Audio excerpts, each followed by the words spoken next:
서울의 오후는 언제나 분주했다. 마흔을 코앞에 둔 건축설계사 서민주는 그날도 회의실 창가에 서서 도면을 들여다보고 있었다. 클라이언트와의 미팅이 한창 무르익을 무렵 휴대전화가 울렸다. 백정에 뜬 이름은 누나 서민경이었다. 평소라면 회의 중에는 받지 않았을 전화였지만 그날은 어쩐지 손이 먼저 움직였다. 민준아, 아버지가.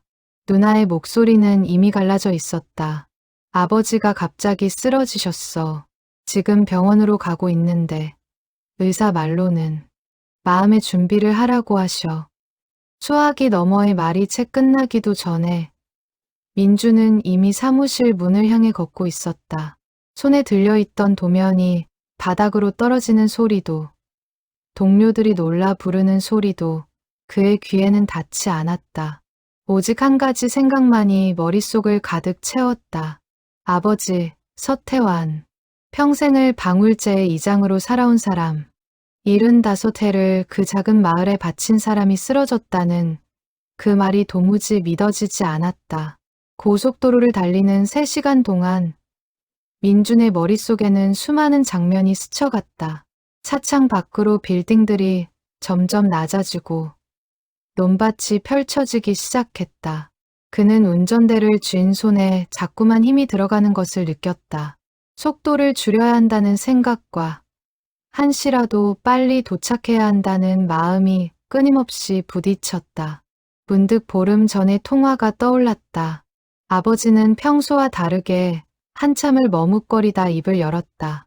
민준아, 이번 달 말에 마을 회의를 한번 크게 열려고 한다. 오래 묵혀둔 이야기를 풀어놓을 참이야. 너도 시간 되면 한번 내려오면 좋겠는데. 그때는 그저 바쁘다는 말로 전화를 끊었다. 무슨 이야기인지 묻지도 않았다. 일이 먼저였고 아버지의 마을 일은 늘 그 자리에 있을 것이라 여겼다. 그 안일함이 이제 와서 가슴을 무겁게 짓눌렀다. 서태환은 평생을 방울제를 떠나지 않은 사람이었다. 젊은 시절 한때 도시로 나가 일해볼까 고민했던 적도 있었다지만 결국 마을에 남아 부모의 농사를 이어받았다. 40이 되던 해부터 줄곧 이장 자리를 맡아왔으니 어느덧 35년이 넘는 세월이었다. 가뭄이 든 해에는 직접 물기를 틀어 다녔고 큰 물이 나면 가장 먼저 마을 어귀로 뛰쳐나가던 사람이었다. 마을 사람 누구 하나 그를 미워하지 않았다. 적어도 민주는 그렇게 알고 자랐다. 차는 어느덧 익숙한 갈림길로 들어섰다. 도시의 불빛 대신 낮게 깔린 논두렁에 어둠이 차창을 메웠다. 민주는 창문을 살짝 열었다. 흙냄새와 풀냄새가 한꺼번에 밀려들었다. 어릴 적 이 길을 따라 학교에 다녔다. 그때는 아버지의 자전거 뒷자리에 앉아 다녔고 아버지의 등은 늘 넓고 단단했다. 이제 그 등이 더는 그를 태워주지 못한다는 사실이 비로소 실감으로 다가왔다. 언젠가 초등학교 시절 장마로 마을 어귀 다리가 끊겼던 날이 떠올랐다. 그날 아버지는 새벽부터 마을 사람들을 모아 임시 다리를 놓았다. 어린 민준이 학교에 못 갈까 걱정하자 아버지는 그를 어깨에 태우고 직접 물살을 건넜다. 이 마을은 다 같이 사는 거다. 누구 하나 빠지면 안 돼. 그때 들었던 그 말이 지금도 또렷이 귓가에 남아 있었다. 그 말 그대로 살아온 사람이 이제 마을 회의 안건만을 남겨놓고 떠나려 하고 있었다. 방울제에 도착했을 때는 이미 해가 기울어 있었다. 마을 입구에 선 늙은 느티나무와 그 곁에 오래된 종탑이 가장 먼저 그를 맞았다. 어릴 적부터 보아온 풍경이었지만 그날은 유난히 낯설고 서늘하게 느껴졌다. 종탑에 매달린 작은 종은 바람도 없는데 미세하게 흔들리고 있었다. 민주는 그 흔들림을 눈으로 좇았지만 이내 마음을 다잡고 부모님 댁으로 차를 몰았다.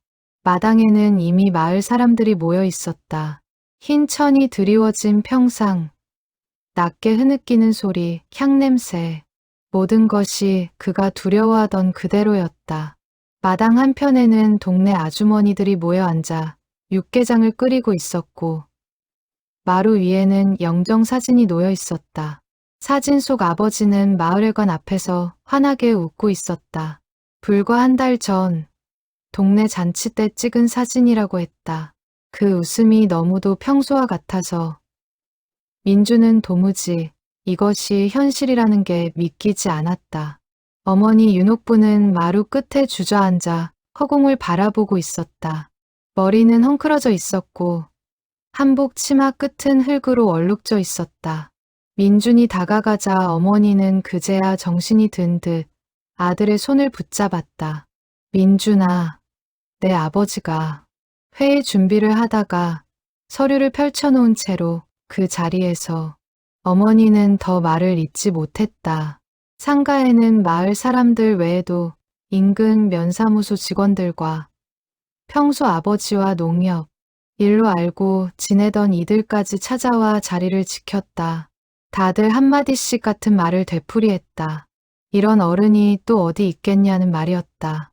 그 말들이 쌓일수록 민주는 자신이 정작 아버지에 대해 얼마나 모르고 살았는지를 깨닫고 있었다. 마을 사람들에게는 너무도 잘 알려진 아버지의 삶이 정작 아들인 그에게는 낯설게만 느껴졌다. 평생 도시에서 바쁘게 살아온 그에게는 고향 마을에서의 아버지의 또 다른 얼굴이 새삼 무겁게 다가왔다. 서태환은 마을회관 사무실 책상에서 쓰러진 채 발견되었다. 펼쳐진 노트 위에는 또박또박한 글씨로 무언가가 적혀 있었다고 했다. 구급차가 도착했을 때는 이미 손 쓸 수 없는 상태였다. 75 평생 늘 마을 일을 먼저 살피던 사람이었다.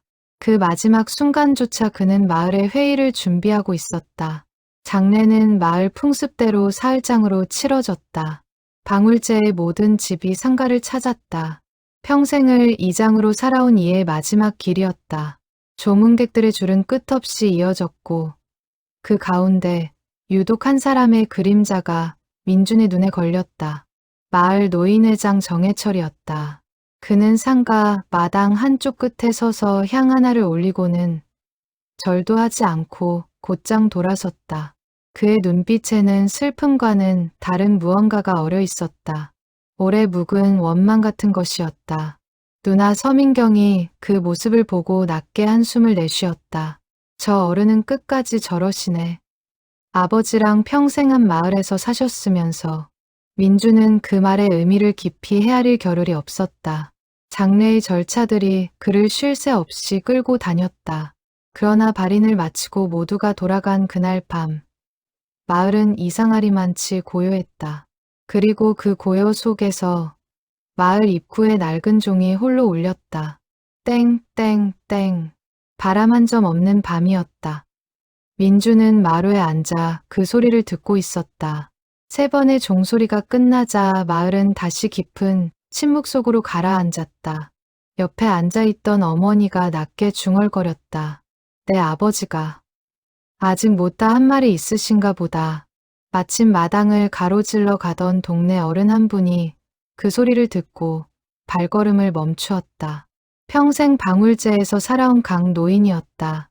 그는 종탑 쪽을 한참 바라보다가 혼잣말처럼 중얼거렸다. 옛날부터 어른들이 그러셨지. 맺힌 게 있는 호는 종소리에 머물다가 7일이 지나야 떠난다고. 그 말이 그냥 옛날 이야기인 줄로만 알았는데 민주는 그 말을 흘려들으려 했다. 도시에서 도면을 그리고 숫자를 맞추며 살아온 그에게는 혼이 머문다는 말 따위는 받아들이기 어려운 것이었다. 그러나 가슴 한구석이 서늘해지는 것을 막을 수는 없었다. 그는 고개를 들어 종탑을 바라보았다. 어두운 밤하늘 아래 종은 다시 고요히 멈추어 있었다. 마치 아무 일도 없었다는 듯이. 누나 서민경이 옆으로 다가와 앉았다. 눈이 붉게 부어 있었다. 아버지 책상 위에 있던 노트 봤어. 회의 안건이라고 적어두신 거. 거기에 정해철 어르신 이름도 있더라. 민주는 그제야 낮에 보았던 정해철의 차가운 눈빛을 떠올렸다. 절도 하지 않고 돌아서던 그 뒷모습이 다시 눈앞에 그려졌다. 무언가 깊고 오래된 사정이 그 두 집안 사이에 가로놓여 있다는 것을 그는 어렴풋이 느끼기 시작했다. 그날 밤, 민주는 쉽게 잠들지 못했다. 어린 시절 쓰던 방 천장을 바라보며 그는 아버지가 마지막으로 남긴 그 노트의 내용이 궁금해 견딜 수 없었다. 동시에 그것을 알게 되는 순간 무언가가 되돌릴 수 없이 달라질 것 같은 예감이 들었다. 그는 알지 못했다. 그날 밤의 종소리가 앞으로 7일 동안 이 마을을 흔들어 놓을 길고 긴 이야기의 첫 장이었다는 것을. 발인을 마친 다음 날 아침, 집 안은 갑작스레 텅 빈 듯한 침묵에 잠겼다. 조문객들의 발길도 잠시 끊기고 마당에 늘어섰던 차일도 거쳤다. 정작 슬픔이 깊어지는 것은 이런 고요한 순간이라는 것을 민주는 그제야 알았다. 사람들이 북적이던 동안에는 정신없이 흘러갔지만 모두가 떠난 빈자리에서야 비로소 아버지가 없다는 사실이 또렷해졌다. 민주는 아침 일찍 일어나 아버지의 방으로 향했다. 방문을 열자 익숙한 냄새가 코끝에 닿았다. 오래된 책장 냄새와 옅은 한약 냄새가 뒤섞인 평생 이 방을 채워온 냄새였다. 책상 위에는 누나가 말했던 그 노트가 그대로 놓여 있었다. 가죽 표지가 달아있는 아버지가 마을 일을 기록할 때마다 쓰던 낡은 공책이었다. 민주는 조심스레 노트를 펼쳤다. 첫 장에는 마을 회의 날짜와 장소가 적혀 있었고 그 아래로 안건 목록이 이어졌다. 농수로 정비, 마을 회관 보수, 그리고 마지막 줄에 다른 글씨들보다 유난히 힘주어 쓴 문장이 있었다. 정해철에게 진실을 말해야 한다. 더는 미룰 수 없다. 한수에게도 이 마을에도 빚진 것을 갚아야 한다. 민주는 그 문장을 몇 번이고 다시 읽었다. 한수라는 이름은 낯설었다. 정해철 어르신의 자제 중 누군가일 것 같았지만 그가 기억하는 한 그런 이름을 마을에서 들어본 적이 없었다. 무슨 진실을, 무슨 빚을 갚는다는 것인지 짐작조차 가지 않았다. 또박또박하던 아버지의 평소 글씨와는 달리 그 문장만큼은 끝이 흔들리듯 비뚤어져 있었다. 마치 쓰는 손이 그만큼 떨렸다는 듯이 노트를 책상에 내려놓으려던 그의 손끝에 서랍 한쪽에 끼어있던 낡은 흑백 사진 한 장이 걸렸다. 꺼내어 살펴보니 젊은 시절의 아버지와 또 다른 젊은 남자가 나란히 서서 환하게 웃고 있는 사진이었다. 사진 뒷면에는 흐릿한 연필 글씨로 태환, 해철, 방울제 청년의 시절이라 적혀 있었다. 민주는 숨이 멎는 듯했다. 사진 속 두 사람은 지금의 서태환과 정해철이라고는 믿기지 않을 만큼 가까운 사이로 보였다. 어깨를 맞대고 서로의 등을 두드리며 웃는 두 청년의 모습은 형제처럼 다정했다. 도대체 무슨 일이 있었기에 그토록 가까웠던 두 사람이 평생을 등지고 살게 된 것일까? 노트를 들고 거실로 나가니 어머니가 멍하니 마당을 내다보고 있었다. 민주는 조심스레 노트를 내밀며 물었다. 어머니, 여기 한수라는 사람이 누구예요? 그리고 아버지가 정해철 어르신께 무슨 진실을 말씀하시려던 거예요? 어머니의 얼굴이 순간 굳었다. 손에 들고 있던 찻잔이 가늘게 흔들렸다. 그건 내가 알 필요 없는 옛날 일이다. 다 지나간 일이야. 어머니, 아버지가 돌아가시기 전 마지막으로 남기신 말이에요. 그냥 넘길 수 없잖아요. 어머니는 한동안 말이 없다가 결국 자리에서 일어나 방으로 들어가 버렸다. 그 뒷모습에서 민주는 단순한 슬픔이 아닌 무언가를 애써 누르고 있는 무거운 기색을 느꼈다. 평생 가족에게 솔직했던 어머니가 이렇게 말을 아끼는 모습은 처음이었다. 그는 그 자리에 한참을 서 있었다. 손에 든 노트가 갑자기 무겁게 느껴졌다. 방문이 닫힌 뒤 윤옥부는 장롱 깊숙한 곳에서 작은 보따리를 꺼내 들었다. 그 안에는 오래전 남편이 써두었던 편지 몇 장과 빛바른 마을 신문 조각이 들어 있었다. 그녀는 그것들을 차마 펼쳐보지 못한 채 가슴에 꼭 끌어안고 한참을 앉아 있었다. 30년 가까운 세월 동안 묻어두었던 일이었다. 남편이 그것을 풀어놓겠다고 말했을 때 그녀는 두려움과 안도감을 동시에 느꼈다.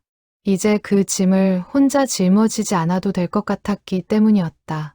그러나 남편은 그 말을 끝내 행동으로 옮기지 못한 채 떠나버렸다. 이제 그 보따리의 무게는 고스란히 그녀의 두 손에 남아 있었다.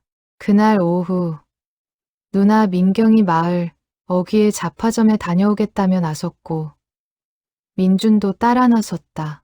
걷는 길에 마을 노인 몇이 모여 앉아 낮은 목소리로 이야기를 나누고 있었다. 가까이 다가가자 그들의 대화가 끊겼다.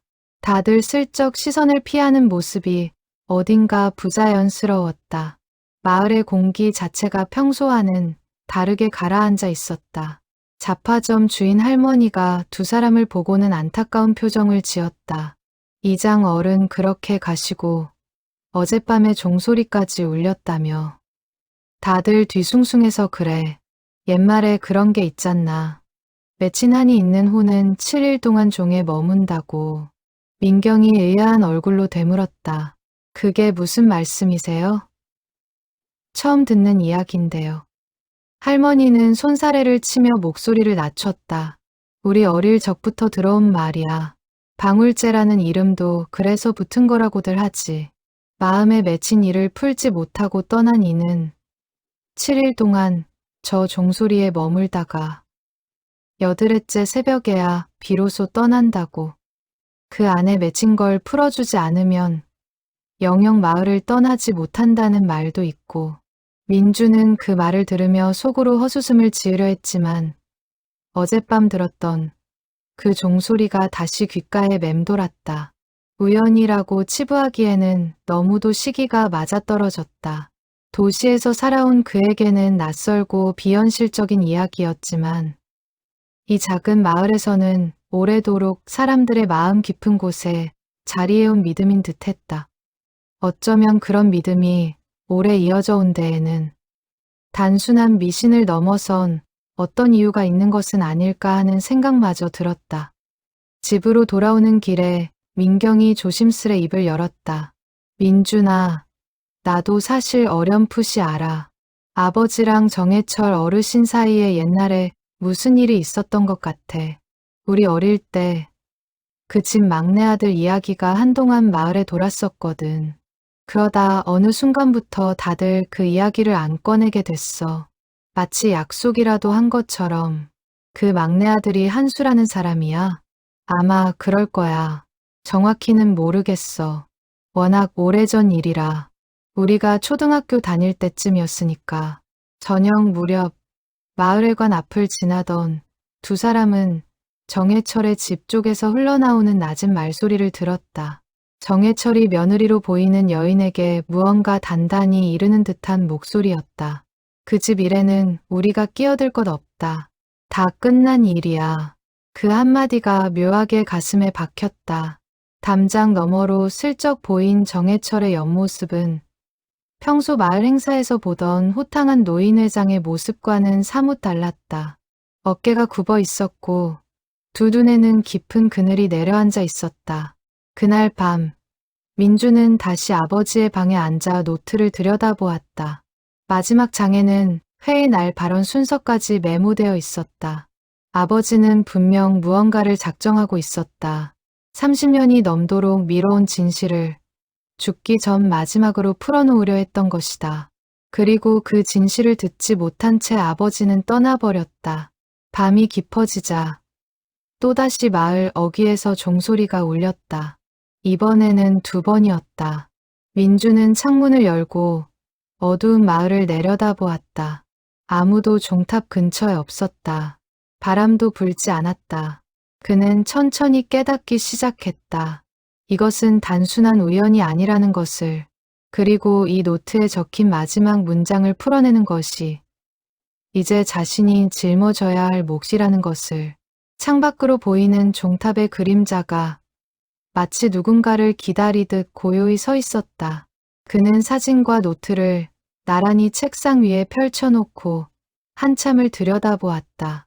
도시에서 건물의 뼈대를 세우고 무너지지 않을 구조를 계산하는 것이 그의 일이었다.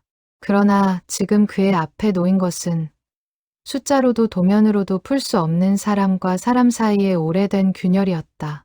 그는 휴대전화를 꺼내 어릴 적 함께 자란 동네 친구의 번호를 찾았다. 면사무소에 다니며 마을의 옛 기록을 다룬다는 친구였다. 혹시 정한수라는 이름에 대해 아는 것이 있는지 물어볼 참이었다. 전화는 신호음만 길게 이어지다 끊겼다. 민주는 휴대전화를 내려놓고 다시 창밖을 바라보았다. 종탑은 여전히 그 자리에 고요히 서 있었다. 내일은 직접 정해철 어르신을 찾아가 보아야겠다고. 그는 마음을 굳혔다. 아버지가 마지막까지 짊어지고 가려 했던 그 말을 이제는 자신이 대신 전해야 할 차례였다. 비록 그 말이 무엇인지조차 아직은 알지 못했지만 이튿날 아침 민주는 정해철의 집으로 향했다. 마을 안쪽 사과밭을 지나 자리한 그 집은 한때 방울제에서 가장 큰 과수원을 거느렸던 집안의 흔적을 곳곳에 남기고 있었다. 그러나 지금은 손길이 닿지 않은 듯 마당 한편의 헛간이 반쯤 허물어진 채 그대로 방치되어 있었다. 검게 그을린 나무 기둥 몇 개가 여전히 그 자리를 지키고 있었다. 화재의 흔적이었다. 아침 햇살 아래 드러난 그 검은 흔적은 세월이 흘러도 결코 지워지지 않는 상처처럼 또렷했다. 사과밭으로 이어지는 길에는 잡초가 무성하게 자라 있었다. 한때는 이 길을 따라 수확한 사과를 가득 실은 수레가 오갔다고 했다. 지금은 그 흔적조차 찾기 어려웠다. 나무 몇 그루만이 듬성듬성 남아 한창 때의 영화를 짐작하게 할 뿐이었다. 민주는 그 풍경을 바라보며 한 집안의 시간이 어느 한순간에 멈춰버린 것 같은 쓸쓸함을 느꼈다. 정성껏 가꾸었을 과수원이 주인의 마음과 함께 서서히 황폐해져 간 모습이었다. 한때 마을에서 가장 풍성한 결실을 맺던 땅이 이제는 그저 바람에 흔들리는 잡초들만 무성하게 키우고 있었다. 대문 앞에 서서 한참을 머뭇거리던 민주는 마침 마당을 가로질러 나오던 정해철과 마주쳤다. 정해철은 그를 보자 표정을 굳히며 발걸음을 멈췄다. 손에 들고 있던 낫을 슬그머니 내려놓는 그의 손길에는 경계심이 그대로 묻어 있었다. 그는 무슨 일로 찾아왔느냐고 짧게 물었다. 민주는 아버지가 남긴 노트에 그의 이름이 적혀 있었다는 것을, 그리고 그 일을 여쭙고 싶어 찾아왔다는 것을 조심스레 밝혔다. 정해철의 얼굴에 짧은 동요가 스쳤다. 그러나 그는 이내 표정을 다잡고 차갑게 답했다. 죽은 사람의 일을 이제 와서 들쑤셔서 무엇을 얻으려 하느냐고. 그것은 아버지 혼자 짊어지고 갔어야 할 일이었다고. 그는 잘라 말했다. 민주는 그 말을 그대로 받아들이지 않았다. 달라질 것이 있는지 없는지는 직접 들어보아야 알 수 있는 일이라고 답했다. 정해철은 한참 동안 민준을 바라보았다. 그 눈빛에는 분노와 슬픔이 뒤섞여 있었다. 마치 오래 눌러두었던 무언가가 터져 나오기 직전의 모습이었다. 그는 이제 그만 장례도 끝났으니 도시로 돌아가라고. 마을 일은 마을 사람들이 알아서 할 일이라고 다시 한번 선을 그었다. 민주는 그냥 돌아갈 수 없다고. 아버지가 마지막으로 남긴 말씀이기 때문이라고 물러서지 않았다. 그 말에 정해철의 목소리가 갑자기 높아졌다. 마지막으로 남긴 말씀. 그는 되물으며 언성을 높였다. 평생 동안 말할 기회가 있었던 사람이 죽고 나서야 말을 전하겠다는 것이 무슨 의미가 있느냐고. 이미 다 늦었다고 그는 단호히 내쏘았다. 그 말 속에는 단순한 거절을 넘어선 깊은 원망이 배어 있었다. 민주는 그 말의 무게를 가늠하지 못한 채 그저 듣고만 있었다. 말을 마친 정해철은 더 이상의 대화를 거부하듯 등을 돌려 집 안으로 들어갔다. 닫히는 문소리가 유독 크게 울렸다. 민주는 그 자리에 한참을 서 있었다. 헛간에 그을린 기둥들이 그의 시선을 붙잡았다. 저것이 무엇을 태운 자리인지, 왜 30년이 넘도록 손대지 않고 그대로 두었는지 묻고 싶은 말이 너무도 많았다. 마치 그 헛간 자체가 풀리지 않은 시간 속에 갇혀있는 듯했다. 돌아오는 길에 민주는 마을회관에 들러 면장을 지냈다는 노인 한 분을 만났다. 박 노인은 평생 마을의 대소사를 기록해온 사람으로 정해철과도 오랜 친구 사이였다. 그는 헛간 화재에 대해 묻는 민준에게 낮은 목소리로 그날의 기억을 천천히 풀어놓기 시작했다. 32년 전 가을거지가 막 끝났을 무렵의 한밤중이었다고 했다. 정신의 창고에 불이 나 사과 농사로 모아둔 재산이 그날 밤 모두 타버렸고 그 집안은 그때부터 기울기 시작했다고 박 노인은 회상했다. 불이 난 원인을 두고는 한참 동안 말이 많았는데 당시 정해철의 막내 아들이었던 한수가 헛간 근처에서 담배를 피우는 것을 보았다는 증언이 있어 마을 사람들 사이에서는 그가 불을 낸 것이라는 의심이 빠르게 퍼져나갔다고 했다. 갓 스물이었던 청년은 마을 전체의 손가락질을 견디지 못하고 결국 떠나버렸고 그 후로 단 한 번도 돌아오지 않았다고 박 노인은 무겁게 덧붙였다. 민준이 정한수 본인은 무엇이라 말했는지를 묻자 박 노인은 깊은 한숨을 내쉬었다. 한수는 끝까지 자신은 그날 밤 거기 가지도 않았다고 했지만 한 번 의심을 받기 시작한 사람의 말은 아무리 진실이라 해도 잘 들리지 않는 법이었다고 그는 말했다. 더구나 그를 보았다고 증언한 사람이 마을에서 신망이 두텁던 어른이었기에 다들 의심 없이 그 말을 받아들였다는 것이었다. 정말로 한수가 불을 낸 것이 맞느냐는 민준의 물음에 박 노인은 그것도 확실치 않다며 고개를 가로저었다. 다만 그 일이 있고 난 뒤 서태환이 한동안 다른 사람처럼 말도 잘 안 하고 끙끙거리듯 지냈다는 것만은 또렷이 기억한다고 했다. 그것이 마음의 빚 때문이었는지는 이제 와서 짐작만 할 뿐이라고 그는 말을 맺었다. 혹시 그날 밤 헛간 근처에서 아버지를 본 사람이 있었느냐는 물음에 박 노인은 잠시 침묵하다가 천천히 입을 열었다. 그런 말은 들어본 적이 없다고 했다. 다만 그날 밤 서태환이 농수로 점검 때문에 그 근처를 지나갔다는 이야기는 있었다고. 가을철이면 을에 물길 단속을 다니던 시절이었다고 그는 덧붙였다. 그것이 화재와 무슨 상관이 있는지는 자신도 더는 알지 못한다고 했다. 그 한마디가 민준의 마음에 깊이 박혔다. 단순한 우연일 수도 있었다. 그러나 동시에 무언가 더 깊은 사정이 숨어 있을지도 모른다는 예감이 들었다. 집으로 돌아오는 길, 민준의 머릿속은 복잡하게 얽혀들었다. 아버지의 노트에 적힌 문장이 다시 떠올랐다. 정해철에게 진실을 말해야 한다. 한수에게도, 이 마을에도 빚진 것을 갚아야 한다. 만약 정한수가 불을 낸 것이 아니라면, 그렇다면 진짜 원인은 무엇이었을까? 그리고 아버지는 그것을 어떻게, 왜 알고 있었던 것일까? 저녁 식사 자리에서 민주는 어머니에게 다시 한번 조심스레 물었다. 정해철을 만난 일과 박 노인에게 들은 화재 이야기를 전하며 정말 아무것도 모르시느냐고 물었다. 어머니는 수저를 내려놓았다. 손이 가늘게 떨리고 있었다. 그 얘기는 그만하자는 짧고 단호한 한마디만이 돌아왔다. 옆에서 듣고 있던 민경이 조심스레 끼어들었다. 이제는 자식들도 다 컸으니 아버지가 마지막까지 마음에 두셨던 일을 모르는 채로 그냥 넘어가는 것이 맞는지 모르겠다는 말이었다. 어머니는 두 자식의 얼굴을 번갈아 바라보았다.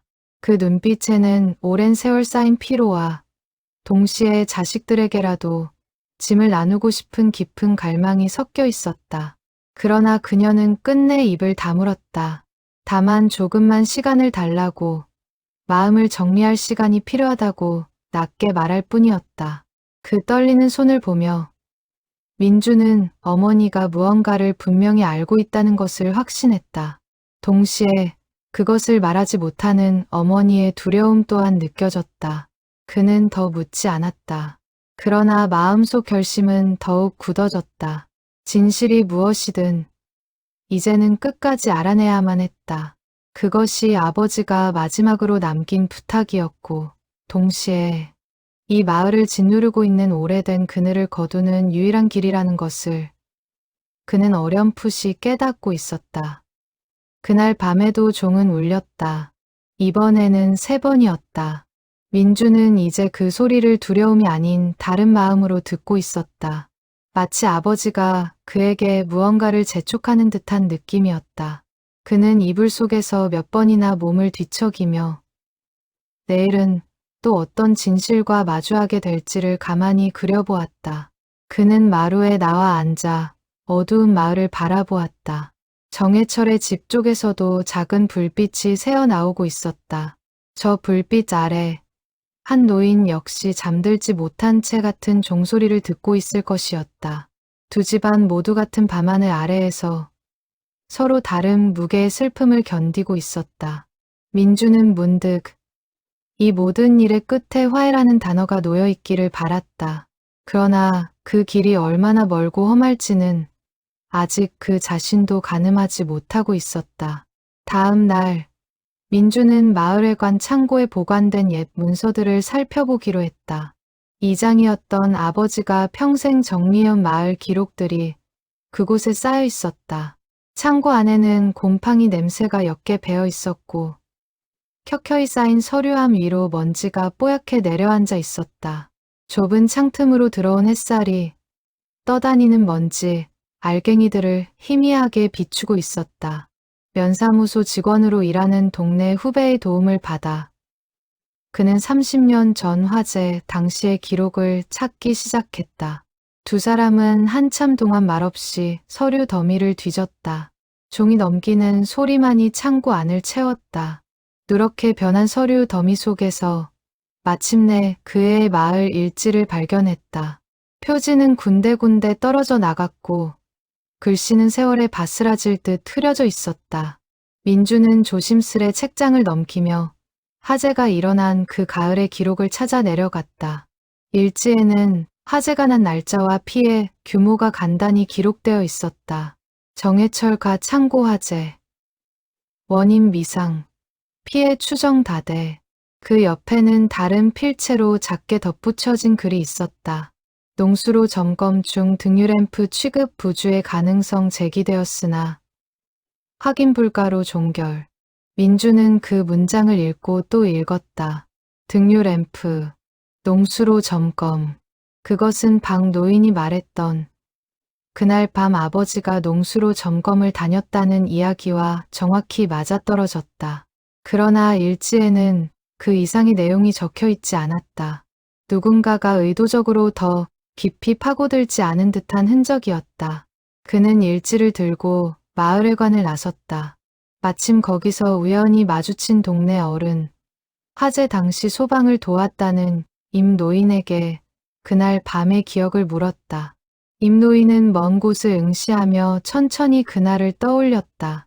불을 끌어갔을 때 아버지가 누구보다 먼저 와서 불길과 싸우고 있었다고. 그러나 그 표정이 단순히 마을 일을 돕는 사람의 얼굴이 아니라 무언가에 짓눌린 듯한 얼굴이었다고 임 노인은 회상했다.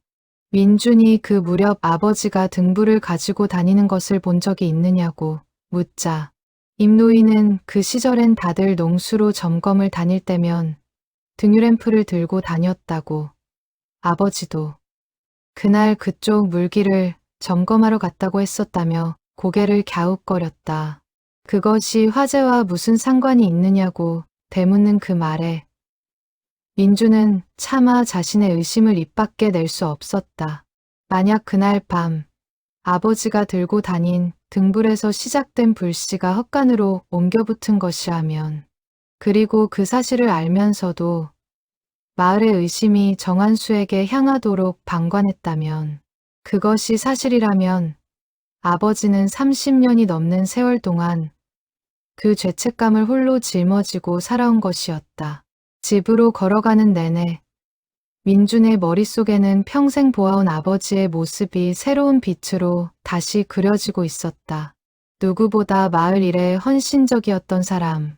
가뭄이 들면 직접 물길을 살피고 누군가 어려움을 겪으면 가장 먼저 손을 내밀던 사람. 그 모든 헌신이 어쩌면 한 가지 무거운 죄책감에서 비롯된 것이었을지도 모른다는 생각이 들자 가슴 한쪽이 시려왔다. 아버지는 평생을 마을에 갚으며 살았던 것이다. 다만 그 갚음의 방식이 정작 가장 필요한 한마디 진실은 비켜가고 있었을 뿐이었다. 집으로 돌아온 민주는 어머니 앞에 일지를 펼쳐놓았다. 더는 돌려 묻지 않기로 했다. 일지에 적힌 등유램프 이야기와 그날 밤 아버지가 농수로를 점검하셨다는 사실을 짚으며 이제는 솔직히 말씀해 달라고 아버지가 정말로 그 불을 낸 것이냐고 그는 어머니에게 직접 물었다. 어머니의 얼굴이 하얗게 질렸다. 그녀는 한참 동안 아무 말도 하지 못한 채 일지를 내려다보았다. 마침내 그녀의 입에서 떨리는 목소리가 흘러나왔다. 그날 밤 아버지가 농수로를 점검하다가 헛간 뒤편 마른 풀 더미 옆에 등불을 잠시 내려놓았는데 갑자기 거센 바람이 불어 등불이 쓰러지면서 불씨가 옮겨 붙은 것 같다고 했다. 본인도 처음엔 무슨 일이 벌어진지 몰랐고 정신을 차렸을 때는 이미 불길이 크게 번진 뒤였다고 어머니는 낮게 전했다. 민주는 숨을 죽인 채 그 말을 들었다. 그가 짐작했던 일이 사실로 드러나는 순간이었다. 그렇다면 왜 그때 바로 사실을 말하지 않았는지, 한수라는 사람이 그 일로 누명을 쓰게 되었는데도 왜 침묵했는지를 묻는 아들의 말에 어머니의 눈에서 눈물이 흘러내렸다. 그것은 할아버지의 결정이었다고 그녀는 말했다.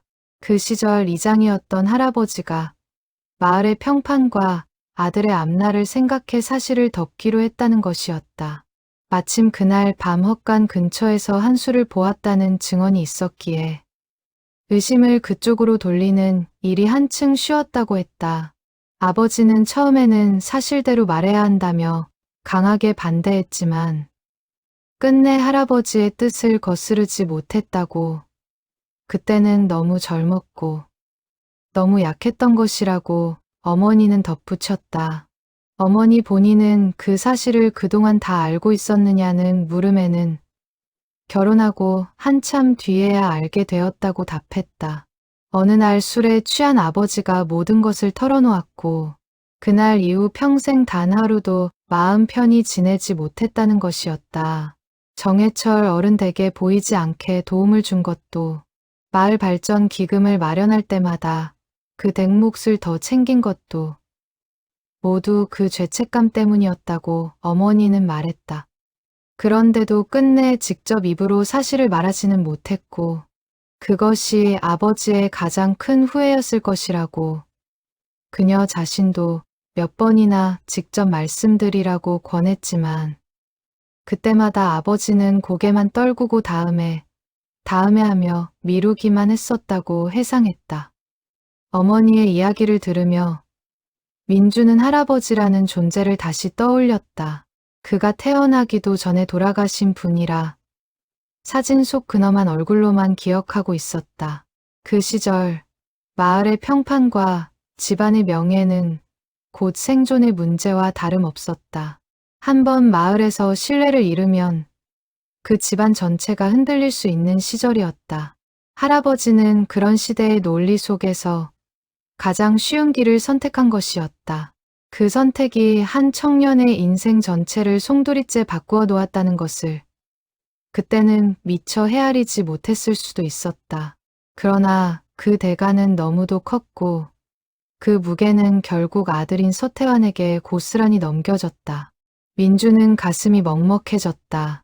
평생 마을을 위해 헌신해온 아버지의 모습 뒤에 이토록 무거운 죄책감이 숨어 있었다는 사실이 믿어지지 않았다.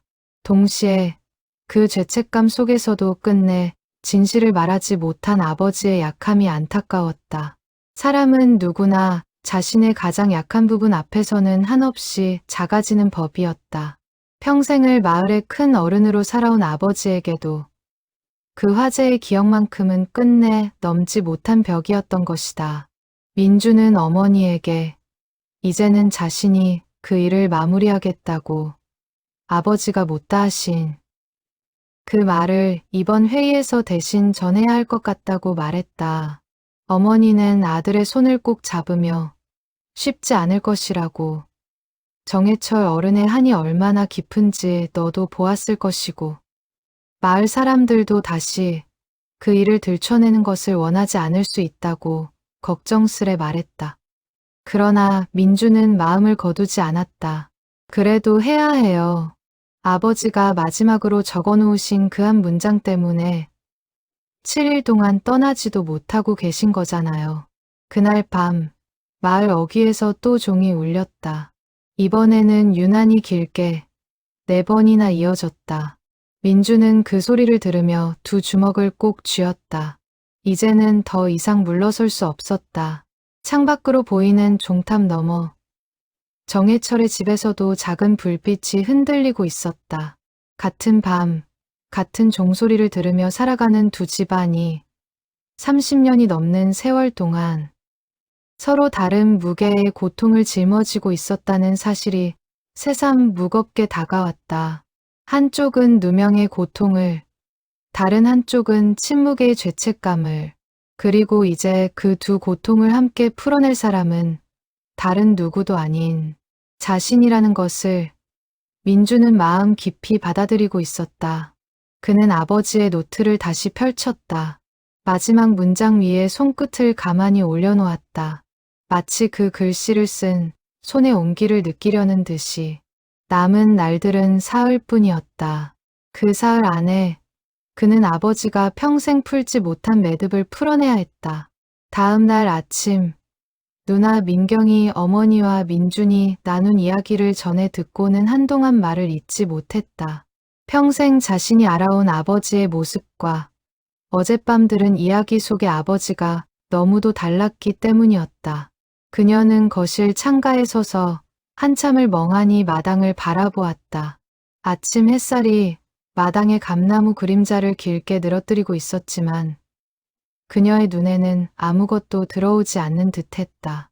그녀는 두 손으로 찻잔을 감싸쥔 채 식어가는 차를 좀처럼 입에 대지 못했다.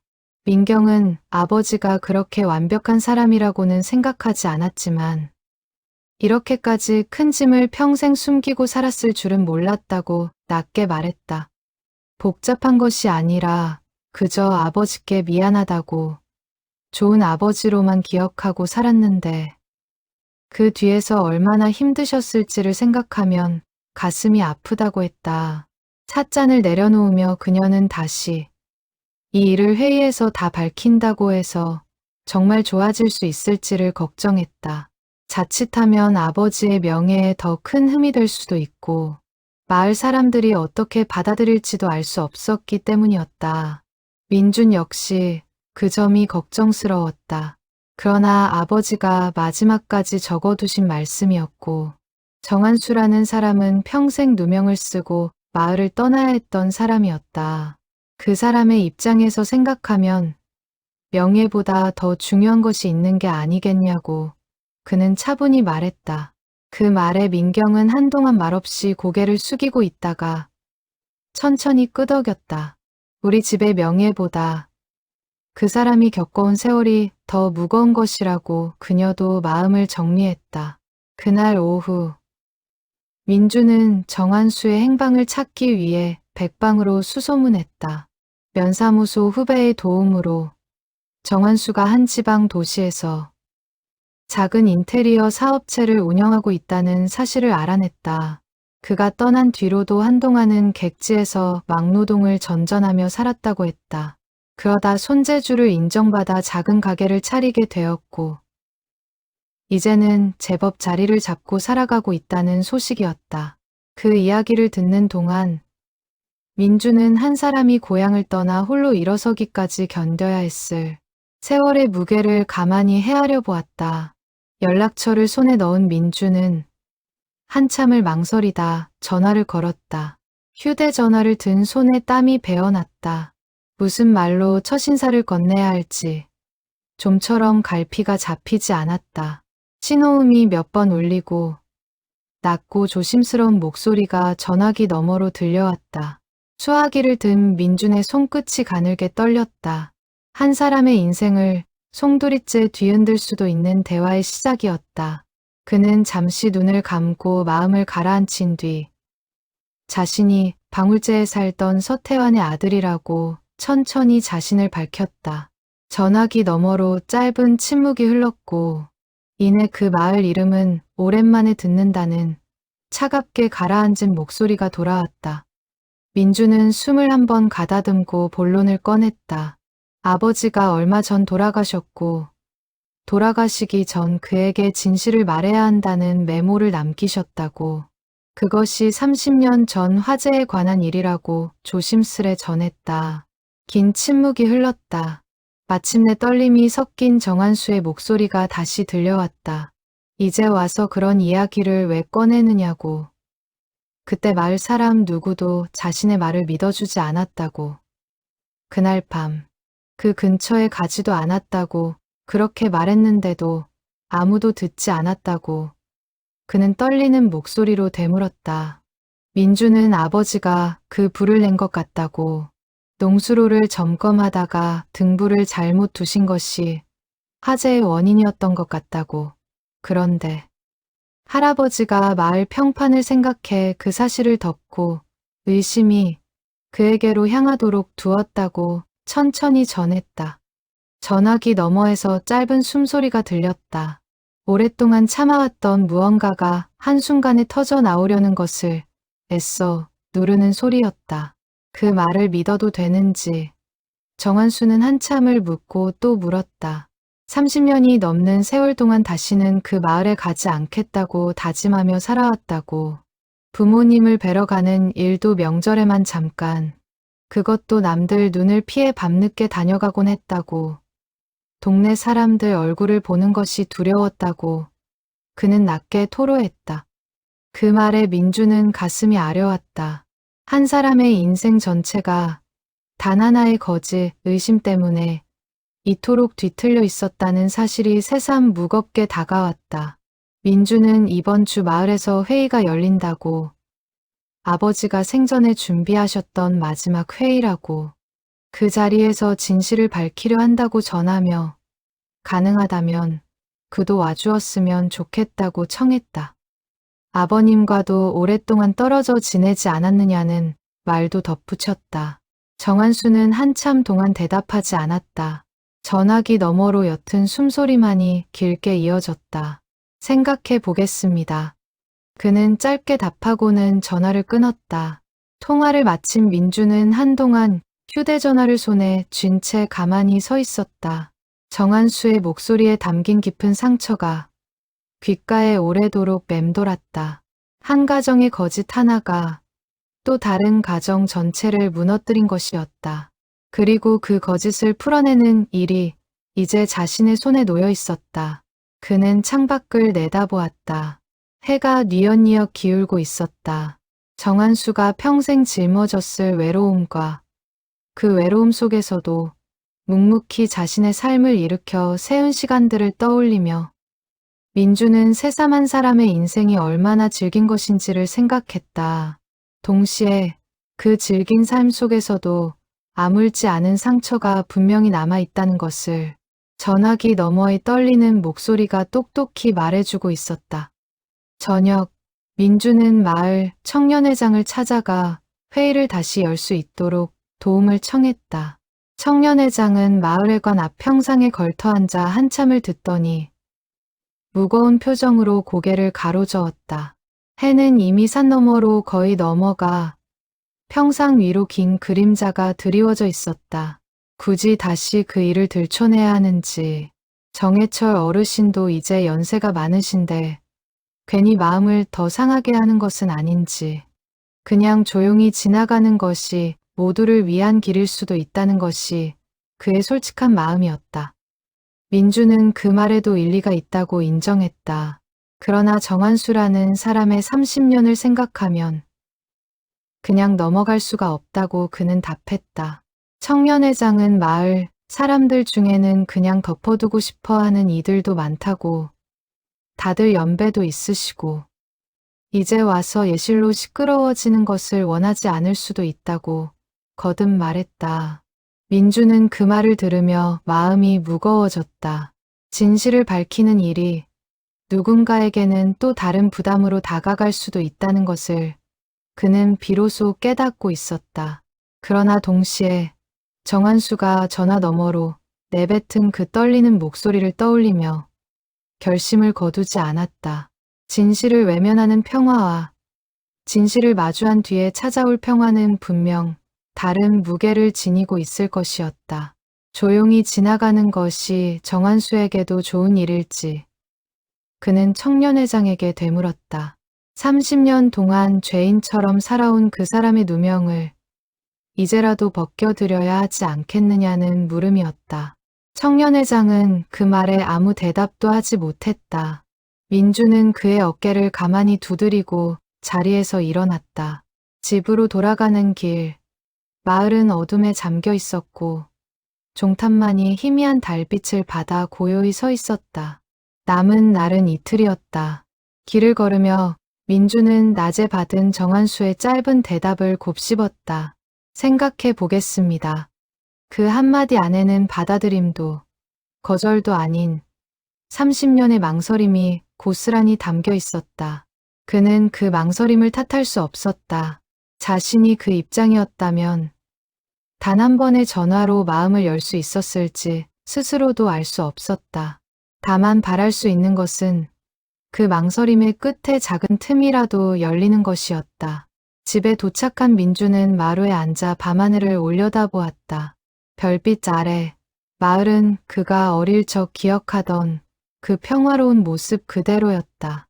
그러나 그 평화 아래에는 30년이 넘도록 골마온 상처가 고스란히 묻혀 있었다는 것을 그는 이제 알고 있었다. 그 상처를 마주하지 않고서는 아버지도 정해철도 정한수도 누구도 진정한 평화를 되찾을 수 없을 것이었다. 그는 별 하나를 오래도록 바라보며 내일은 더 단단한 마음으로 이 길을 걸어가야겠다고 다짐했다. 엿새째 되는 날 밤, 민주는 홀로 마을 어귀 종탑 아래 앉아 있었다.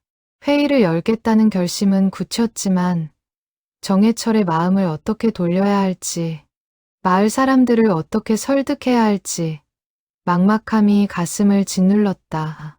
낮 동안 분주히 뛰어다닌 탓에 몸은 지쳐 있었지만 머릿속은 오히려 더 또렷해져 잠이 오지 않았다. 종탑 아래 평상에 걸터 앉아 그는 어두운 하늘을 올려다보았다. 별들이 유난히 또렷하게 빛나는 밤이었다. 풀벌레 소리만이 고요한 마을의 정적을 채우고 있었다.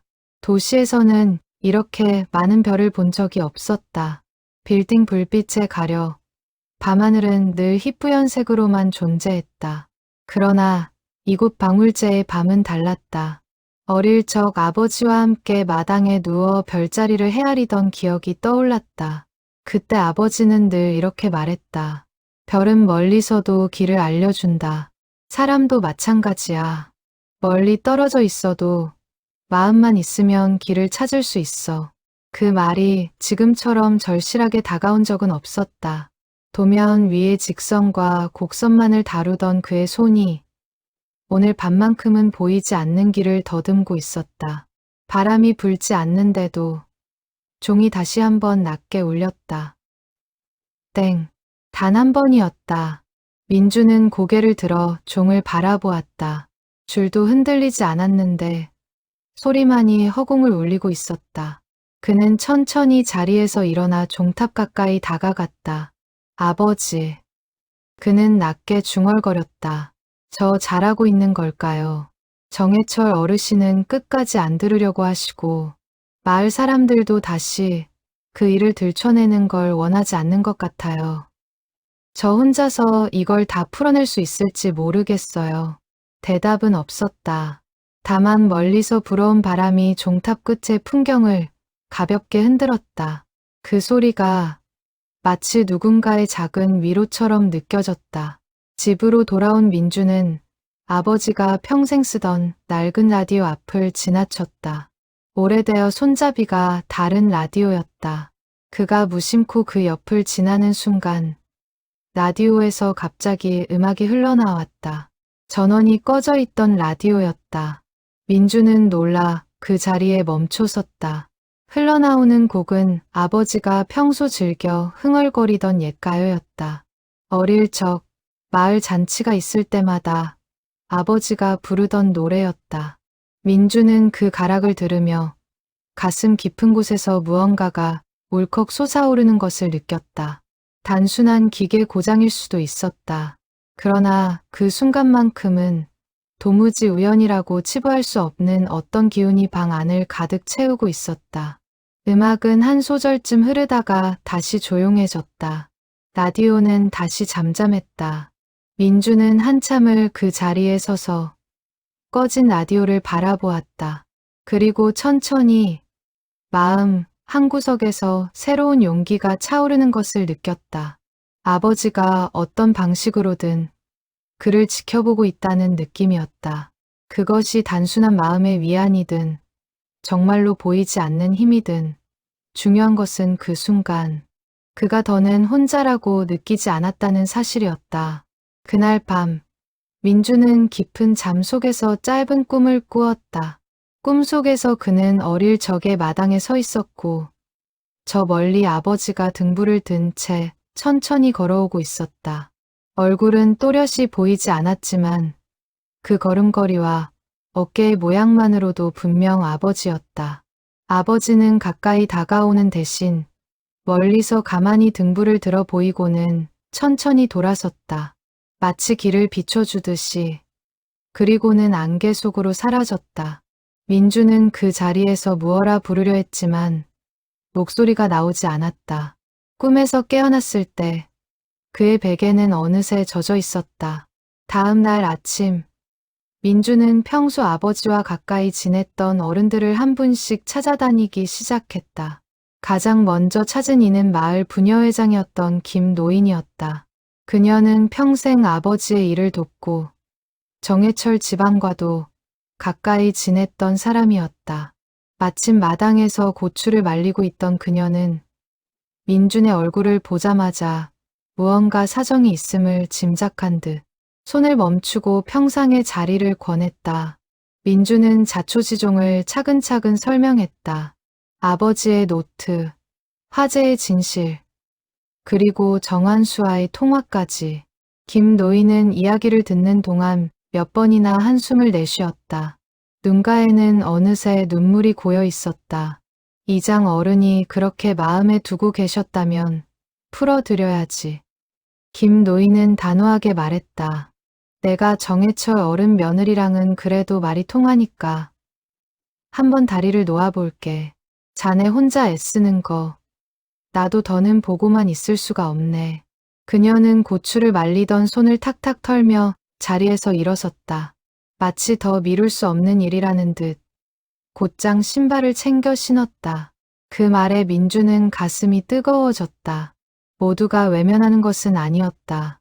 진실을 마주하고 싶어하는 마음이 마을 안 깊은 곳에 여전히 남아 있었다. 그는 어릴 적부터 보아온 김 노인의 주름진 손을 가만히 바라보았다. 그 손은 평생 마을 잔치 때마다 음식을 나르고 누군가의 슬픔을 함께 나누어온 손이었다. 그 손이 지금 자신의 손을 굳게 잡아주고 있었다. 그는 그 온기를 통해 혼자가 아니라는 것을 다시 한번 깊이 느꼈다.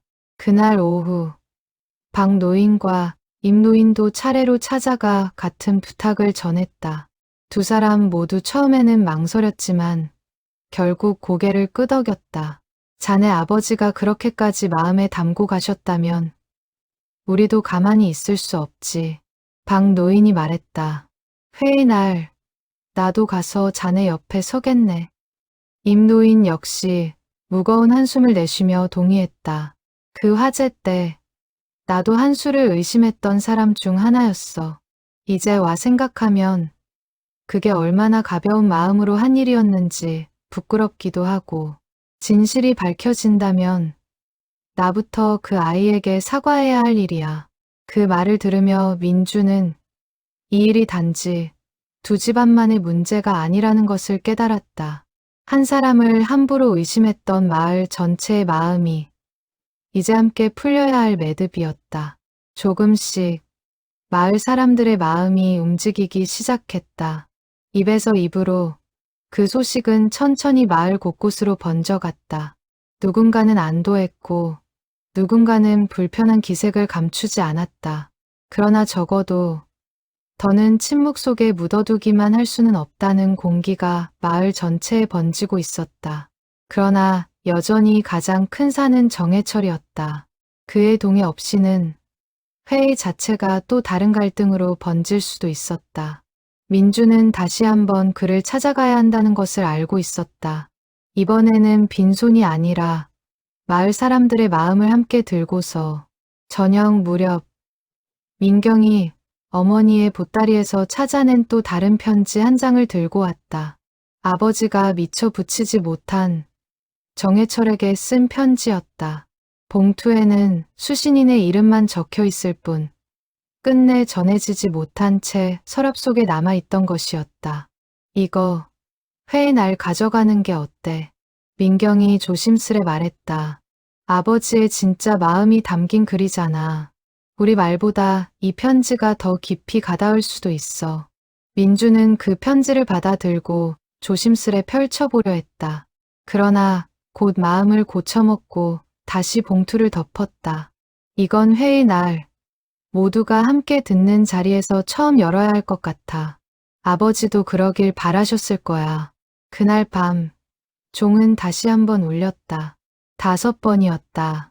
민주는 그 소리를 들으며 이제 이틀이 채 남지 않았다는 사실을 절감했다. 그는 편지를 품에 안고 다음 날 다시 정해철을 찾아가기로 결심했다. 창밖으로 보이는 마을은 그날따라 유난히 고요했다. 그러나 그 고요함 속에는 더는 멈출 수 없는 흐름이 천천히 자리 잡고 있었다. 진실을 향해 가는 길은 누구에게도 쉽지 않았다. 그러나 일단 한 걸음을 내디딘 이상 되돌아갈 수 있는 길은 더는 남아있지 않았다. 민주는 편지를 가슴에 품은 채 창밖의 어둠을 오래도록 바라보았다. 그는 잠들기 전 다시 한번 아버지의 노트를 펼쳐보았다. 처음 보았을 때는 그저 낯설고 막막하게만 느껴졌던 그 문장이 이제는 전혀 다른 무게로 다가왔다. 한 사람이 평생 마음에 품고도 끝내 입 밖으로 꺼내지 못했던 한 줄의 진실, 그것을 대신 전하는 일이 이제 아들의 몫으로 남아 있었다. 그는 노트를 덮고 불을 끈 뒤 내일을 위해 눈을 감았다. 1회째 되는 날 아침, 민주는 아버지의 편지를 품에 안고 다시 정해철의 집으로 향했다. 밤사이 종이 울리지 않은 까닭인지 마을은 평소보다 한층 더 무겁고 긴장된 공기에 휩싸여 있었다. 이번에는 혼자가 아니었다. 김 노인과 박 노인이 양옆에서 함께 걸어주었다. 세 사람의 발걸음은 무거웠지만 그 안에는 더는 물러서지 않겠다는 단단한 결의가 깃들어 있었다. 아침 안개가 채 가시지 않은 마을 길은 그날따라 유난히 길게 느껴졌다. 세 사람이 대문 앞에 이르렀을 때 마침 정해철이 마당에서 빗자루를 들고 서 있었다. 이른 아침부터 마당을 쓸고 있었던 듯 그의 발치에는 낙엽이 작은 무더기로 모여 있었다. 그는 세 사람을 보고 잠시 멈칫했지만 이번에는 곧바로 등을 돌리지 않았다. 그 작은 변화가 민준에게는 큰 위안으로 다가왔다. 또 무슨 일로 왔느냐고 묻는 그의 목소리는 여전히 차가웠지만 지난번과 같은 날카로움은 조금 누그러져 있었다. 김 노인이 먼저 입을 열어 잠깐만 이야기를 들어달라고 태환 어른이 마지막으로 남긴 것이 있다고 간절히 청했다. 오랜 세월 함께해온 이웃으로서의 진심이 그 목소리에 그대로 묻어 있었다. 정해철은 한참을 머뭇거리다. 결국 마당 평상 쪽으로 손을 내밀었다. 앉으라는 뜻이었다. 민주는 그제야 품에서 편지를 꺼내 이것이 아버지가 어르신께 쓰셨던 편지이며 끝내 붙이지 못하고 서랍에 두셨던 것이라고 자신은 먼저 읽어보지 않았으니 직접 열어보셨으면 한다고 조심스레 전했다. 정해철은 편지를 받아들고도 한참을 그저 바라보기만 했다. 봉투 위에 적힌 익숙한 글씨체가 30년 묵은 기억을 단번에 끌어올리는 듯했다. 그의 손이 미세하게 떨리고 있었다. 손끝의 떨림은 단순한 노쇠함 때문이 아니었다. 마침내 그는 봉투를 열었다. 평상에 앉은 세 사람도 차마 숨소리를 크게 내지 못한 채 그 모습을 지켜보았다. 마당의 감나무 잎이 바람에 가볍게 흔들렸고 멀리서 닭 울음소리가 한번 들려왔다. 그 평범한 아침의 소리들이 오히려 지금 이 순간의 무게를 더 또렷하게 드러내고 있었다. 편지 속 아버지의 글씨는 평소보다 더 떨려 있었다. 정해철은 한 줄을 소리내어 읽지는 않았지만 그의 표정이 모든 것을 말해주고 있었다. 처음에는 의아함, 이내 놀람, 그리고 서서히 무너지는 슬픔이 그의 얼굴을 스쳐갔다. 편지에는 이렇게 적혀 있었다. 그날 밤 농수로를 점검하다 등불을 잘못 두어 불씨가 옮겨 붙은 것이 화재의 진짜 원인이었다는 것. 한수는 아무 잘못이 없었다는 것. 아버지 자신의 약함과 그 약함을 덮으려 했던 선대의 결정에 끝까지 맞서지 못한 것에 대한 후회, 그리고 평생 갚지 못한 빚을 이제는 마지막으로라도 풀어놓고 싶다는 간절한 바람까지. 편지의 마지막 줄에는 이렇게 적혀 있었다고 후에 정해철이 직접 전해주었다. 해철아, 내가 가장 후회하는 건 불을 낸 그 밤이 아니라 그 후로 30년 동안 자네 얼굴을 보면서도 끝내 입을 열지 못한 그 모든 날들이다. 늦었지만 이제라도 용서를 구한다. 편지를 다 읽은 정해철은 한참을 그 자리에서 움직이지 못했다. 그러다 마침내 그의 어깨가 떨리기 시작했다. 평생을 단단하게 버텨온 노인의 눈에서 굵은 눈물이 흘러내렸다. 그 모습을 보며 김 노인도 손수건을 꺼내 눈가를 눌렀다. 정해철은 진작 말을 했어야 한다고 30년 동안 친구라 여기면서도 한편으로는 원망하며 살아왔다고 떨리는 목소리로 토로했다. 그날 밤 가장 먼저 뛰어와 불을 꺼주었을 때조차 고마운 마음 한편에 옅은 의심이 있었다는 것이었다. 그런데 정작 그 불을 낸 사람이 다름 아닌 친구였다는 사실이 그를 한없이 무너지게 했다. 민주는 그 말을 들으며 가슴이 미어졌다. 아버지가 평생 짊어졌던 그 모순된 위치, 가해자이면서도 누구보다 헌신적으로 정해철 집안을 도왔던 그 마음을 이제야 온전히 이해할 수 있었다. 누군가를 해하고도 그 곁을 떠나지 못하고 평생 갚음의 길을 걸어온 한 사람의 무게가 비로소 또렷하게 다가왔다. 그는 아버지를 대신해 사과드린다고 너무 늦었지만 진심으로 죄송하다고 머리를 숙였다. 정해철은 한참을 흐느끼다 천천히 고개를 들었다. 그것은 민준이 사과할 일이 아니라고. 이것은 자신과 친구 사이의 일이고 또 아들 한수의 일이라고 그는 말을 가로막았다. 다만 정작 사과를 받아야 할 사람이 이 자리에 없다는 사실이 그의 시선을 잠시 먼 곳으로 향하게 했다. 아들이 떠나던 그날의 뒷모습이 아직도 눈앞에 선한 듯했다. 그 말에 모두가 침묵했다. 정한수는 아직 마음을 정하지 못한 채였다. 바로 그날 오후 민준의 휴대전화가 울렸다. 정한수였다. 그는 마당 한쪽에서 전화를 받으며 자신도 모르게 숨을 죽였다. 정한수의 목소리에는 지난번보다 한층 차분함이 묻어 있었다. 내일 회의가 열린다고 했던 그 말을 떠올리며 어젯밤 한참을 고민했다고 그는 말했다.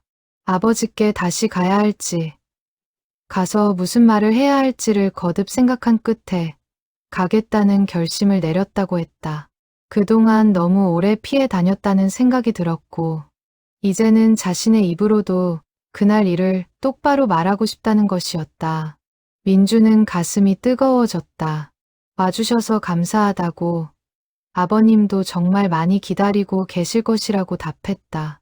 정한수는 잠시 말을 멈추었다가 사실은 그 말이 가장 무겁게 들린다고 했다. 떠난 뒤로 아버지와는 거의 말을 섞지 않고 살았고 명절에 잠깐 들러도 서로 눈조차 제대로 마주치지 못했다고. 이번에 가면 그것부터 풀어야 할 것 같다고. 솔직히 말하면 화재 일보다 그것이 더 두렵다고 그는 낮게 고백했다. 민주는 천천히 하셔도 된다고, 서두르지 않으셔도 된다고 다독였다. 정한수는 고맙다는 말과 함께 서태환 어르신께도 늦었지만 감사하다는 말을 전하고 싶다고 했다. 살아계실 때는 끝내 듣지 못했지만 적어도 마지막에는 자신을 생각해 주셨다는 것을 알게 되었기 때문이라고 했다. 전화를 끊은 민주는 정해철에게 그 소식을 전했다. 정해철은 그 말을 듣고 한동안 말을 잇지 못했다. 그 아이가 정말 온다고 했느냐며 제대로 사과 한번 못했는데 의심하는 마을 사람들 속에서 자신조차 끝까지 아들을 믿어주지 못했던 것이 가장 큰 한이었다고 떨리는 목소리로 말했다. 그는 잠시 말을 멈추고 마당 끝에 그을린 헛간 기둥을 바라보았다. 30년 동안 저것을 치우지 못한 것이 사실은 아들을 기다리는 마음이었던 것 같다고. 언젠가 돌아오면 그 자리에서 진실을 마주하게 해주고 싶었던 것인지도 모른다고. 그는 낮게 덧붙였다. 저녁이 되자 마을회관 앞에는 내일 열릴 회의를 알리는 작은 현수막이 걸렸다. 마을 사람들이 하나둘 그 앞을 지나며 걸음을 멈추고 바라보았다. 누군가는 기대했고 누군가는 여전히 불안한 기색을 감추지 못했다. 그러나 더는 그 누구도 이 흐름을 막을 수 없다는 것을 알고 있었다. 집으로 돌아온 민주는 어머니에게 그날의 일들을 모두 전했다. 편지를 읽은 정해철의 눈물, 그리고 한수가 오겠다고 한 그 약속까지. 어머니는 조용히 듣고 있다가 마침내 안도와 슬픔이 뒤섞인 숨을 길게 내쉬었다. 아버지가 이걸 보셨다면 얼마나 좋아하셨을까. 평생 그 말 한마디를 못해서 그렇게 힘들어하셨는데 이제야 풀리는구나 라고 깊은 그리움이 묻어나는 목소리로 말했다. 내일 회의에 함께 가시겠느냐는 아들의 물음에 어머니는 당연하다고 아버지를 대신해서 그 자리에 서 있는 것이 자신의 몫이라고 답했다. 민주는 어머니의 손을 가만히 잡았다. 거칠고 마른 손이었지만 그 안에는 평생 가족을 지켜온 단단함이 배어 있었다. 그는 그 손을 통해 어머니 역시 자신만의 방식으로 오랜 침묵의 무게를 견뎌왔다는 것을 다시금 느낄 수 있었다. 그날 밤 종은 울리지 않았다. 마을은 처음으로 고요한 정적 속에 잠들었다. 민주는 그 침묵이 어쩌면 아버지가 마지막 안도의 숨을 고르고 있는 신호일지도 모른다고 생각했다. 7일의 기다림이 끝나가고 있었다. 이제 남은 것은 그 모든 진실을 마을 사람들 앞에 온전히 펼쳐놓는 단 하루뿐이었다. 회의가 열리는 날, 방울제는 이른 아침부터 분주했다. 마을회관 마당에는 천막이 세워지고 평상마다 자리가 마련되었다. 부녀회 사람들은 따뜻한 식혜와 떡을 준비했고 청년회는 의자와 마이크를 나르며 부지런히 움직였다. 평소 마을 잔치와는 사뭇 다른 무겁고도 조심스러운 분주함이었다. 마을 입구의 종탑도 여느 때와 같이 고요히 그 자리를 지키고 있었다. 마치 오늘 하루를 위해 7일 동안 묵묵히 기다려온 것처럼 아침 이슬이 채 마르지 않은 마당에 사람들의 발걸음이 하나둘 늘어가고 있었다. 민주는 새벽부터 깨어 있었다. 잠은 거의 이루지 못했다.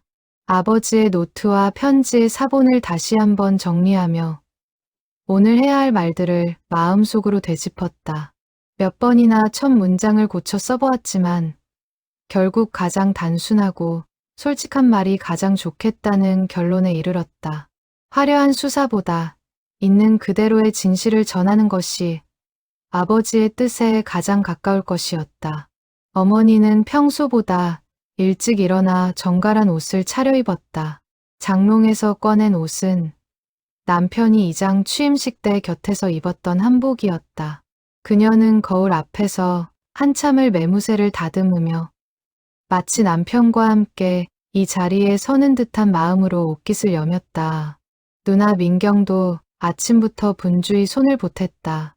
그릇을 나르고 자리를 정리하고 마을 사람들을 맞이하며 분주히 움직였다.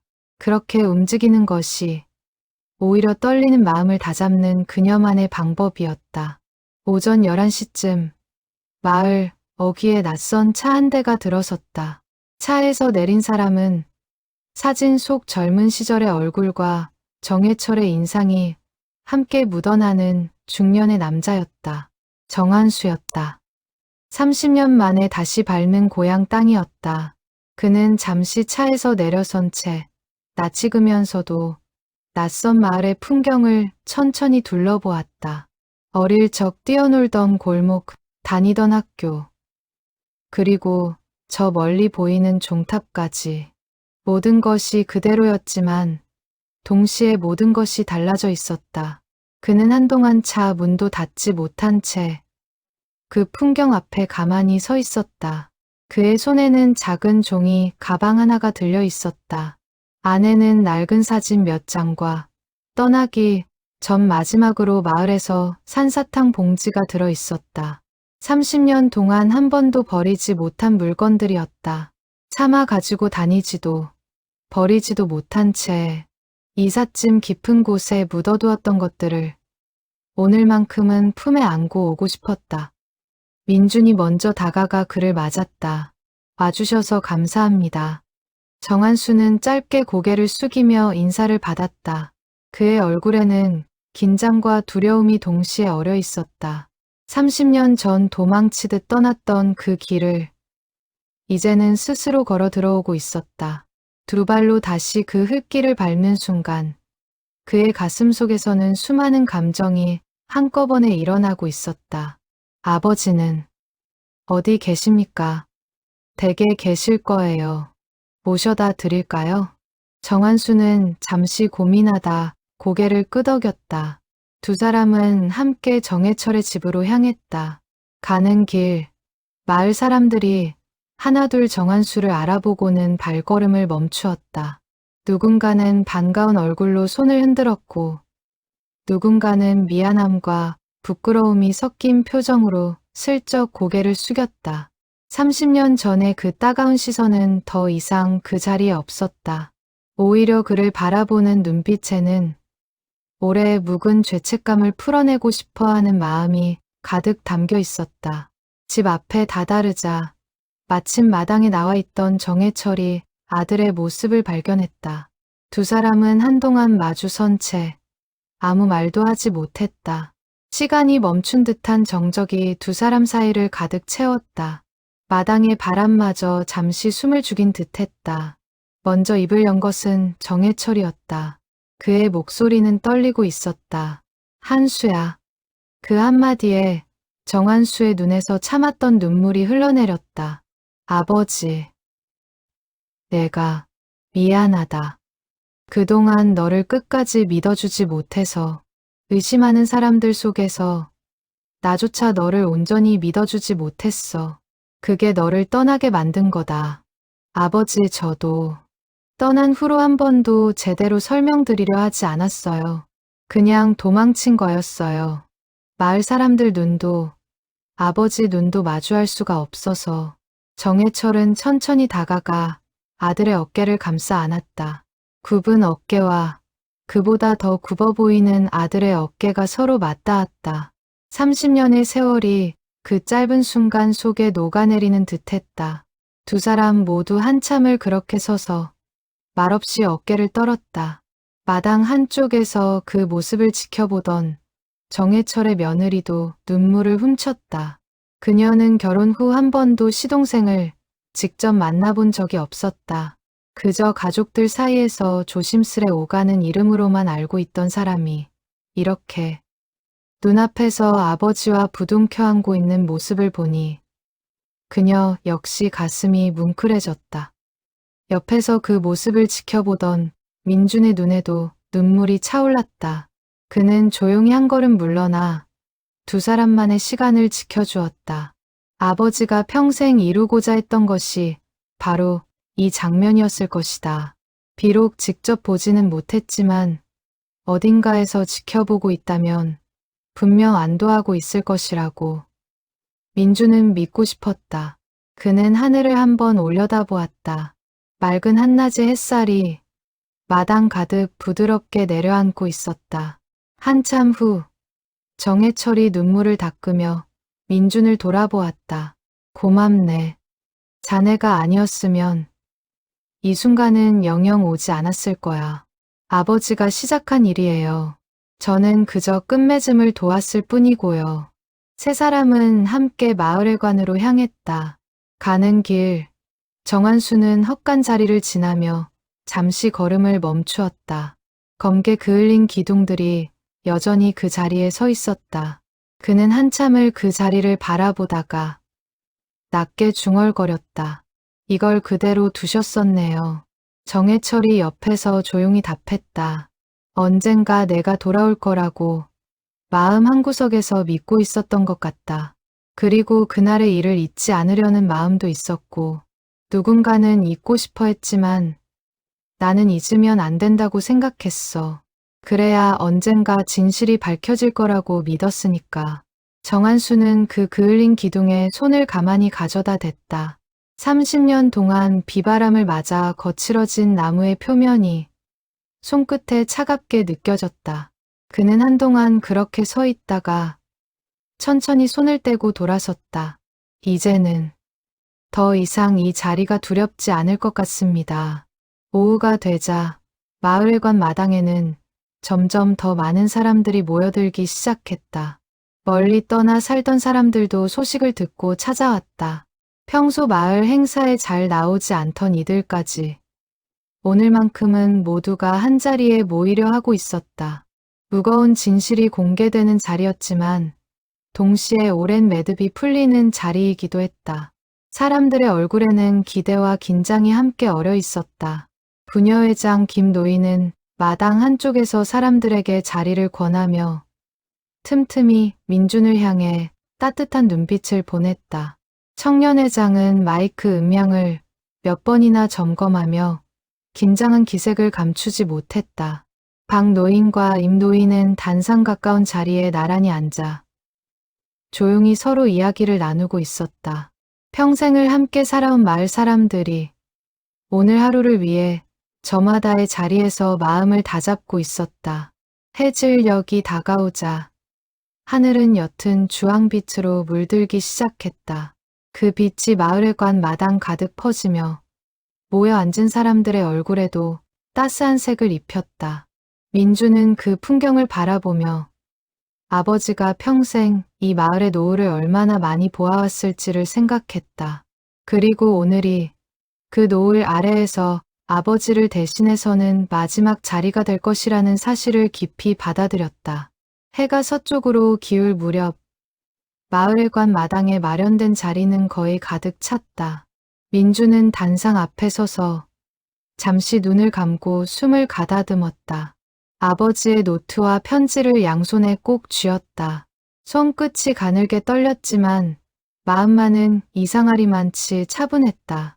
어머니와 누나가 첫째 줄에 나란히 앉아 그를 바라보고 있었고 그 옆에는 정해철과 정한수 부자가 자리하고 있었다. 이제 곧 7일 동안 미루어졌던 그 말을 마침내 모두 앞에서 전할 시간이었다.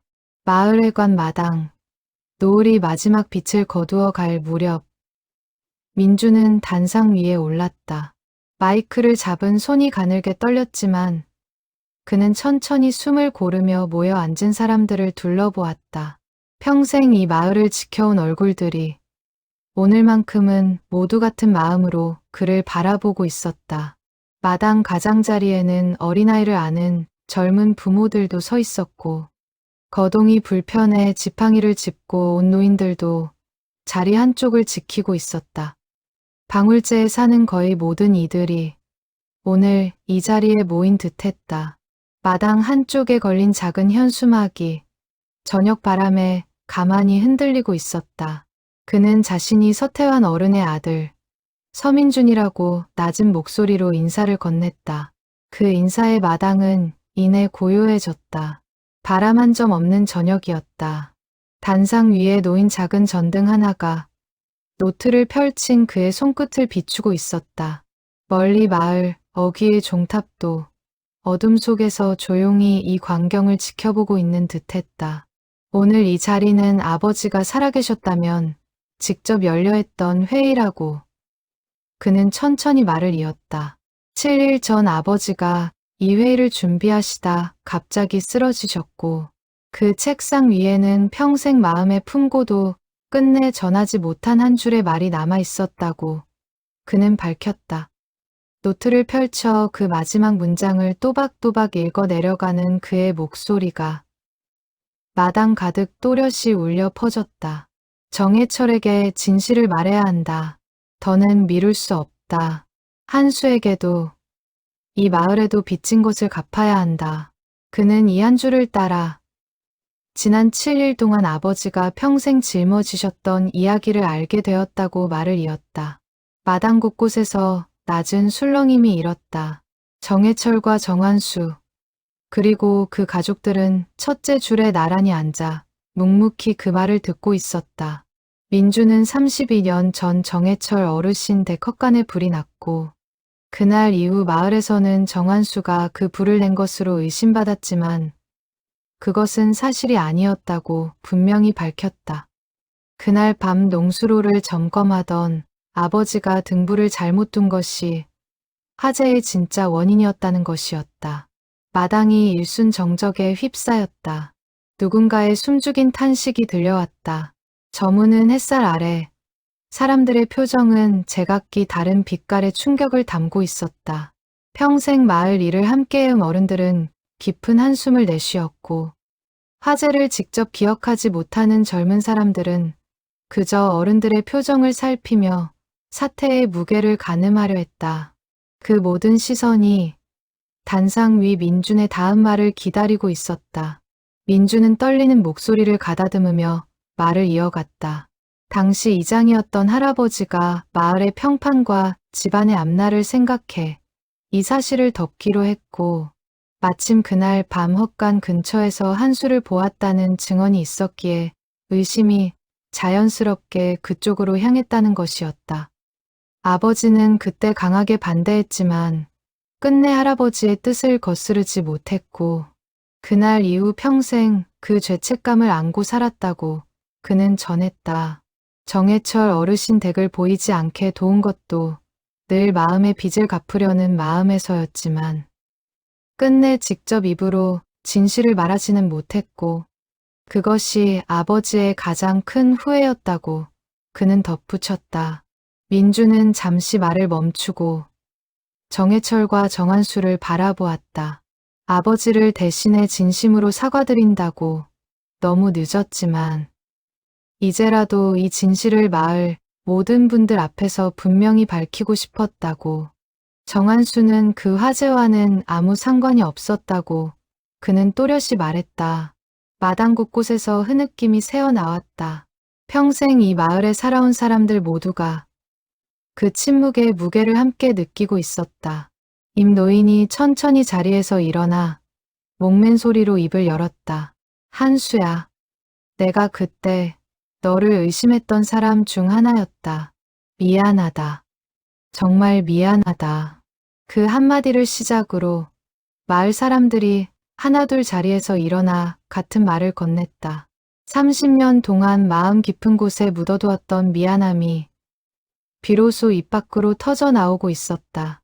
누군가는 손을 들어 조용히 사과의 뜻을 표했고, 누군가는 자리에서 일어나지도 못한 채 그저 고개를 숙이고 눈물을 훔쳤다.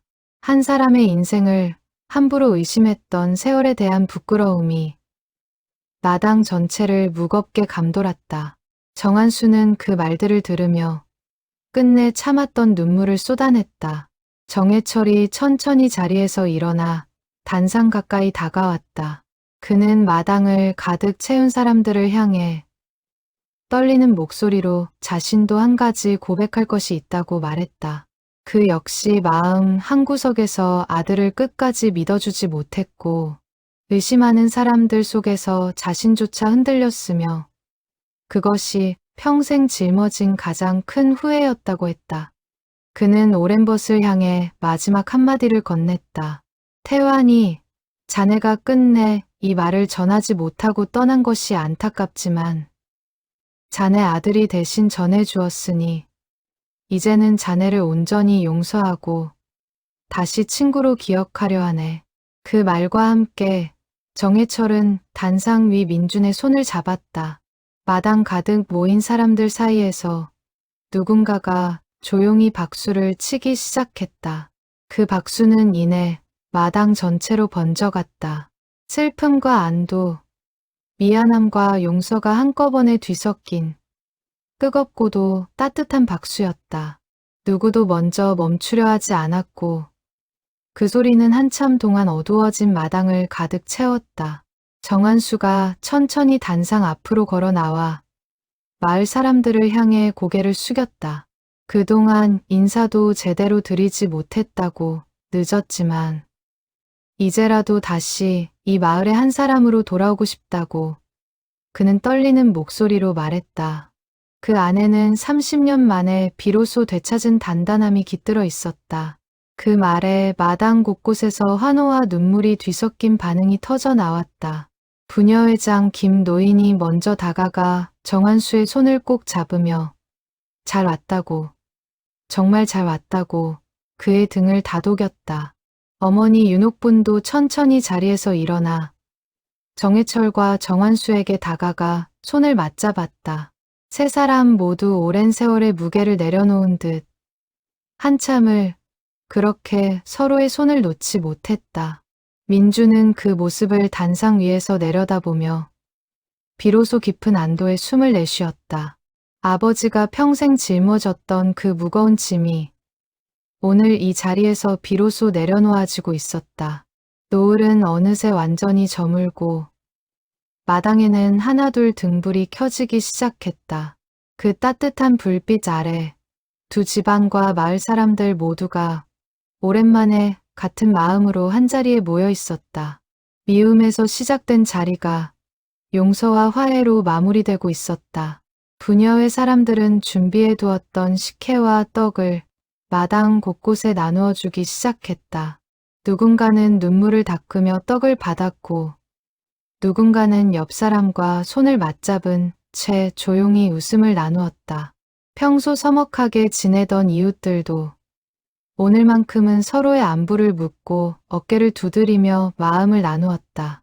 30년 동안 마을 한쪽에 그늘처럼 자리했던 무거운 침묵이 비로소 거쳐 나가는 듯했다. 청년회장은 마이크 앞에 서서 조심스레 한마디를 덧붙였다.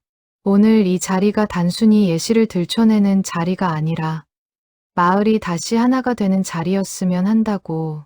이장 어른께서 평생 바라셨던 것도 바로 이런 마을이었을 것이라고 그는 말했다. 그 말에 사람들은 고개를 끄덕이며 작은 박수를 보냈다. 민주는 단상에서 내려와 어머니와 누나 곁으로 다가갔다. 어머니는 그의 손을 꼭 잡으며 낮게 속삭였다. 아버지가 오늘 이 모습을 보셨다면 얼마나 기뻐하셨을지 모르겠다는 말이었다. 민주는 차마 대답하지 못한 채 그저 고개를 끄덕였다. 마당 저편 정해철과 정한수 부자가 마을 사람들 사이에서 오랜만에 환하게 웃고 있는 모습이 보였다. 그 웃음이 지금까지의 모든 무거움을 천천히 녹여내고 있었다. 밤이 깊어가는 동안 마을회관 마당의 등불은 꺼지지 않았다. 사람들은 쉽게 자리를 뜨지 못한 채 오랫동안 이야기를 나누었다. 누군가는 옛 추억을 꺼내놓았고 누군가는 앞으로의 마을 일을 두고 새로운 이야기를 나누기 시작했다. 슬픔으로 시작된 7일이 마침내 작은 희망으로 마무리되어 가고 있었다. 마당을 떠나는 사람들의 발걸음마다 오랫동안 짓눌렸던 무게가 한층 가벼워진 듯했다. 회의가 끝난 깊은 밤, 마을은 오랜만에 평온한 잠에 잠겼다. 마당의 등불도 하나둘 꺼지고 사람들도 저마다의 집으로 돌아갔다. 그러나 민주는 쉽게 잠들지 못한 채 다시 마을 어귀의 종탑으로 걸음을 옮겼다. 마을은 고요했고 발걸음 소리만이 정적 속에 또렷하게 울렸다. 밤하늘에는 어제와 같은 별들이 떠 있었다. 그러나 그 별빛이 오늘은 어쩐지 더 환하게 느껴졌다.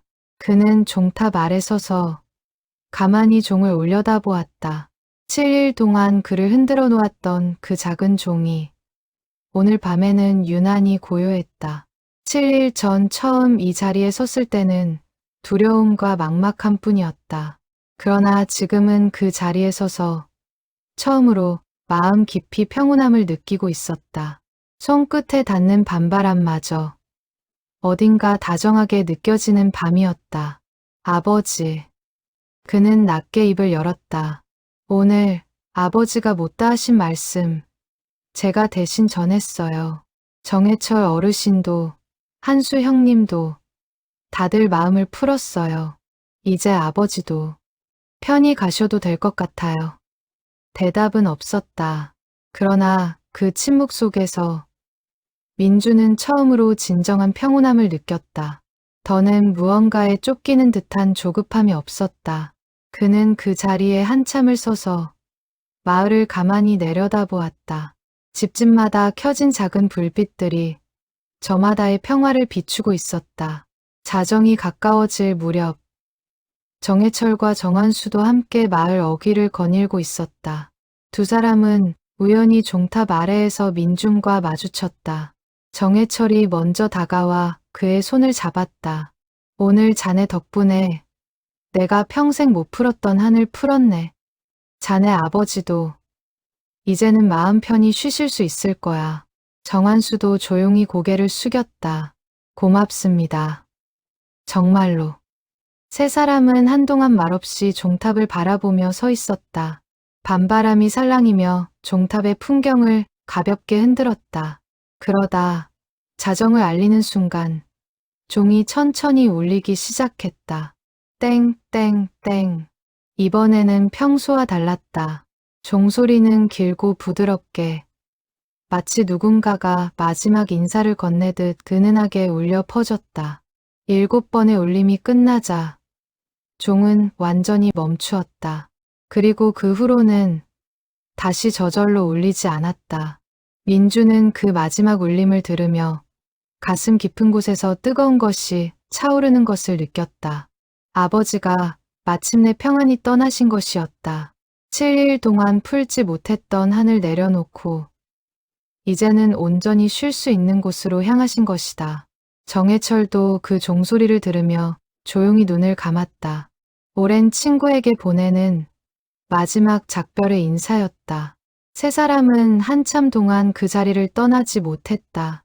종탑 너머로 보이는 마을의 풍경이 어딘가 새롭게 느껴졌다. 같은 지붕들, 같은 골목들이었지만 그 위에 내려앉은 공기만큼은 분명 달라져 있었다. 마치 오랫동안 마을을 짓누르던 무거운 그늘이 그 종소리와 함께 거쳐나간 듯했다. 정한수가 먼저 침묵을 깨뜨렸다. 이상하게도 마음이 이렇게 가벼운 게 얼마만인지 모르겠습니다. 떠나 있던 30년 동안 늘 가슴 한구석이 무겁게 짓눌려 있었거든요. 나도 그렇다. 정해철이 낮게 답했다. 이제야 비로소 두 다리를 제대로 딛고 서 있는 기분이야. 민준도 고개를 끄덕였다. 아버지가 평생 짊어졌던 그 무게가 이제는 더 이상 누구의 어깨도 짓누르지 않는다는 사실이 그의 마음에도 깊은 안도를 가져다 주었다. 다음 날 아침, 마을은 평소와 다름없이 조용히 하루를 시작했다. 그러나 그 평범함 속에는 분명 무언가 달라진 기운이 흐르고 있었다. 사람들은 오랜만에 가벼운 발걸음으로 길을 나섰고 정해철의 집 마당에서는 정한수가 아버지와 함께 아침 식사를 나누고 있었다. 헛간 자리에는 어느새 작은 화단이 가꾸어지기 시작했다. 그을린 기둥들은 그대로 두었지만 그 곁에 새로운 꽃나무 한 그루가 심겨 있었다. 정해철은 그 나무를 심으며 이제는 그 헛간 자리가 더 이상 슬픔의 자리가 아니라 화해의 자리로 기억되었으면 좋겠다고 말했다. 마을회관 앞을 지나던 사람들도 평소와는 다른 얼굴빛으로 서로 인사를 나누었다. 잡화점 할머니는 가게 앞을 쓸며 지나가는 이웃들에게 환하게 웃어 보였다. 어젯밤에 종이 그렇게 울리고 다시는 안 울리더라고. 다들 그러더라. 이장 어른이 편히 가신 거라고. 그 말에 듣는 사람들마다 고개를 끄덕이며 같은 마음을 나누었다. 민주는 어머니와 누나와 함께 마당에 앉아 아침 햇살을 쬐고 있었다. 마당의 감나무 잎이 산들바람에 가볍게 흔들렸다. 며칠 전까지만 해도 상복을 입은 채 슬픔에 잠겨있던 이 마당이 이제는 한결 따스한 빛으로 채워져 있었다. 어머니가 조용히 입을 열었다. 민준아, 이제 너는 어떻게 할 생각이니? 다시 서울로 돌아갈 거니?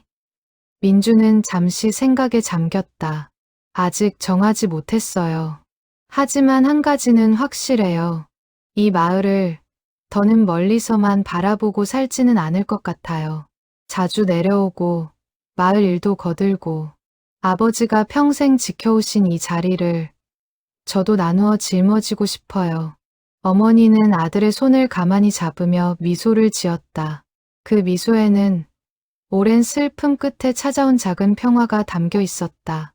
마을 청년회에서는 이미 다음 이장을 누가 맡을 것인지에 대한 이야기가 조심스레 오가고 있었다. 박 노인은 민준에게 비록 도시 일을 완전히 정리하지는 못하더라도 마을의 명예 이장 같은 역할을 맡아 정기적으로 마을을 살펴주면 어떻겠냐는 제안을 건넸다. 민주는 그 제안을 천천히 받아들이기로 마음먹었다.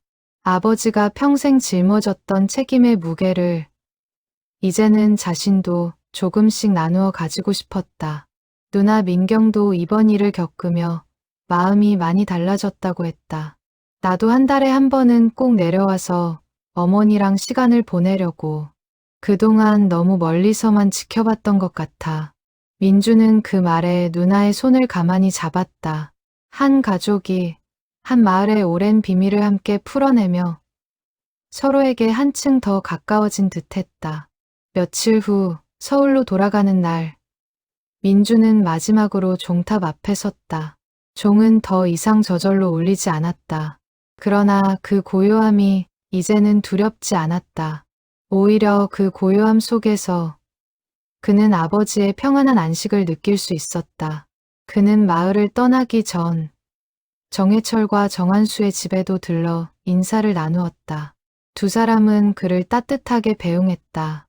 정한수는 이번 일을 계기로 한 달에 한 번씩은 고향에 내려오기로 마음먹었다고 했다. 30년 동안 끊어졌던 발걸음이 다시 이어지기 시작한 것이었다. 정해철은 대문 앞까지 따라 나와 민준의 손을 오래도록 붙잡고 놓지 않았다. 조심히 가시게. 그리고 자주 내려와. 이제 이 마을은 자네한테도 또 하나의 집이나 마찬가지니까. 차에 올라 마을을 빠져나가며 민주는 사이드 미러로 멀어지는 종탑을 바라보았다. 그 모습이 점점 작아지다가 이내 굽은 길 너머로 사라졌다. 그러나 그는 알고 있었다. 언제든 다시 이 길을 따라 돌아올 것이라는 것을. 아버지가 평생 지켜온 이 작은 마을이 이제는 그에게도 영원히 마음의 자리로 남게 되었다는 것을. 도로를 따라 달리는 동안 차창 밖으로 펼쳐진 들판에는 가을거지가 한창이었다. 농부들이 허리를 굽혀 별을 베어내는 모습이 평화롭고도 변함없는 풍경으로 펼쳐졌다. 그 풍경 속 어딘가에 평생을 이 들판과 함께 살아온 아버지의 모습이 겹쳐 보이는 듯했다. 민주는 운전대를 쥔 손에 힘을 주며 다시 한번 마음속으로 다짐했다. 이 길을 다시는 너무 오래 비워두지 않겠다고. 방울제의 7일은 그렇게 끝이 났다. 죽음으로 시작된 이야기였지만 그 끝은 화해와 사랑이었다. 미움으로 얼룩졌던 30년의 세월이 한 사람의 마지막 약속과 그 아들의 용기로 비로소 풀려났다. 그리고 그 자리에는 다시는 끊어지지 않을 평화가 조용히 자리 잡았다.